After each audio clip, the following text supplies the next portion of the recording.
अपने अकाउंट से पैसे निकालने के लिए ज़्यादातर लोग चेक का इस्तेमाल करते हैं। चेक के ज़रिए आप बड़े से बड़ा अमाउंट ईज़िली निकाल सकते हैं, लेकिन बहुत सारे लोगों को नहीं मालूम कि चेक को कैसे भरा जाता है।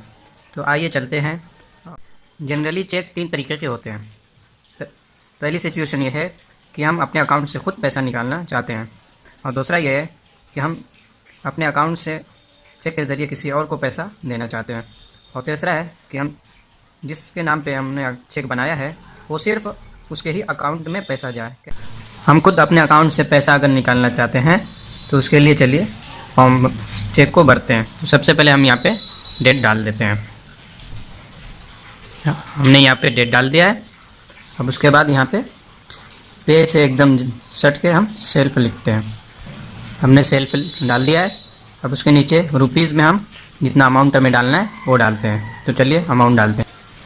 हमने यहाँ पे अमाउंट डाल दिया है, और अमाउंट के बाद हम एक सीधी सी लाइन का डाल देंगे कि कोई इसके आगे मिस यूज़ ना कर सके, कोई अमाउंट बढ़ा ना सके।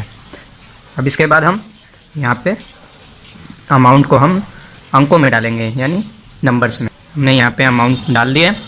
अब इसके बाद यहाँ पे भी हम कोई इसको मिस यूज़ ना कर सके, गलत इस्तेमाल ना कर सकते, अमाउंट को ना बढ़ा लें, इसलिए हम यहाँ पे भी एक लाइन डाल देंगे। उसके बाद हम यहाँ पे अपनी सिग्नेचर कर देंगे।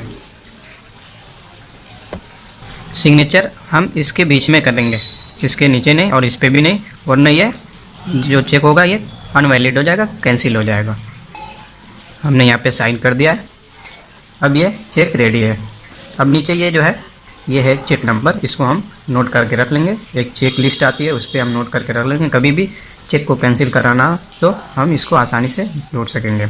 उसके आगे ये जो है ये MICR नंबर होता है, और उसके बाद ये जो कोड्स हैं ये ट्रांजैक्शन नंबर के कोड्स होते हैं। तो ये रहा सेल्फ चेक। इसको हम बैंक में ले जाएंगे, खुद अपने अकाउंट से हम ये पैसे विड्रॉ कैश निकाल सकते हैं आसानी से, या किसी को दे देंगे तो वो भी आसानी से इसको निकाल सकता है।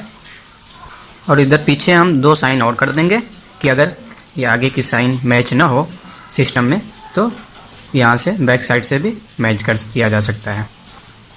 और दूसरी सिचुएशन ये है कि हम किसी को चेक देना चाहते हैं और हम चाहते हैं कि वो कैश हमारे अकाउंट से विड्रॉ करे पैसा। तो उसके लिए हम यहाँ पे नाम डालेंगे। हमने नाम डाल दिया, डेट है, और यहाँ पे अमाउंट वर्ड्स में, और यहाँ पे अमाउंट नंबर्स में, और यहाँ पे साइन। अब ये हम उसको दे देंगे तो ये बैंक में जाके ईज़िली कैश विड्रॉ कर सकता है।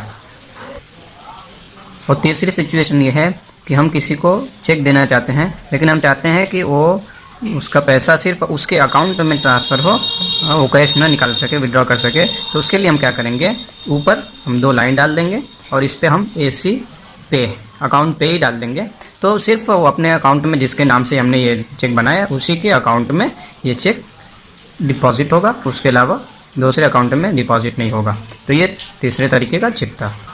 और जो दूसरी सिचुएशन का जो चेक है, हमने जो चेक बनाया है नाम से, जिसके नाम से, उसको क्या करना है, अगर अमाउंट छोटा है 50,000 से नीचे तो ईज़िली किसी भी ID दिए बगैर वो पैसे विड्रॉ कर सकता है कैश। लेकिन अगर 50,000 से ऊपर का अमाउंट है तो जिसके नाम से हमने चेक बनाया है उसकी एक ID और पीछे उसकी साइन और मोबाइल नंबर, उसको स्लिप जो बैंक की होती है उसको भर के और उस पर सब डाल के और उसके साथ इसको अटैच करके वो जमा करेगा, तो उसको वहाँ पे ईज़िली कैश विड्रॉ कर सकता है।